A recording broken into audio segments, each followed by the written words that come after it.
11 September 2021, genap 20 tahun tragedi yang berlaku kepada World Trade Center di New York pada 11 September 2001. Ketika itu saya berada di rumah ibu di Ipoh.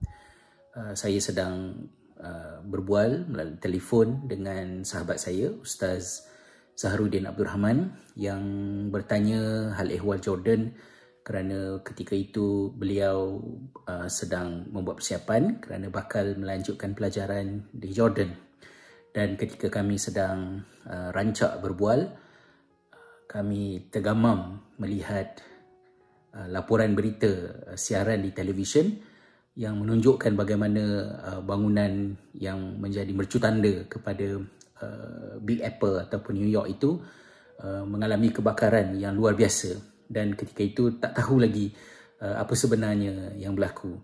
Dan pada masa itulah kita nampak macam ini peristiwa yang sangat besar ni, dan saya dan sahabat saya Ustaz Zaharuddin telah menamatkan perbualan telefon kami, dan saya memberikan tumpuan sepenuhnya kepada laporan yang ketika itu masih penuh dengan tanda tanya. 19 hari bulan September 2001, beberapa hari kemudian, saya dan isteri menaiki penerbangan Royal Jordanian untuk untuk pulang ke Republic of Ireland. Kami menaiki penerbangan daripada Kuala Lumpur ke Amman dan kemudian daripada Amman ke Shannon. Dan pesawat daripada Amman ke Shannon itu sebenarnya adalah pesawat daripada Amman ke New York melalui Shannon. Dan itu adalah merupakan pengalaman pertama saya berhadapan dengan pemeriksaan keselamatan yang sangat luar biasa sebelum menaiki pesawat tersebut, yang mana kawalan keselamatan ketat itu kini sudah pun menjadi sebahagian daripada norma apabila kita melakukan perjalanan dengan menggunakan kapal terbang. Kejadian 11 September 2001 itu adalah merupakan permulaan baharu kepada tragedi perang 20 tahun di Afghanistan, dan saya juga beberapa bulan selepas itu memulakan tugasan sebagai Minister of Religion di Belfast Islamic Centre, Northern Ireland. Ketika itu masjid berhadapan dengan, bukan sahaja masjid, malah komuniti umat Islam di Northern Ireland ketika itu berdepan dengan reaksi daripada individu yang mungkin kebingungan dan ingin melepaskan kemarahan mereka, dan ianya ditujukan kepada komuniti Muslim. Jadi ketika saya baru saja memulakan tugasan di masjid pada masa tersebut, masjid telah dibaling dengan batu, tingkap pecah sekali dua lah kalau tak silap saya. Ada juga kaum wanita yang berhijab, bertudung, diludah ketika sedang berjalan di kaki lima, dan macam-macam lagi kejadian yang berlaku.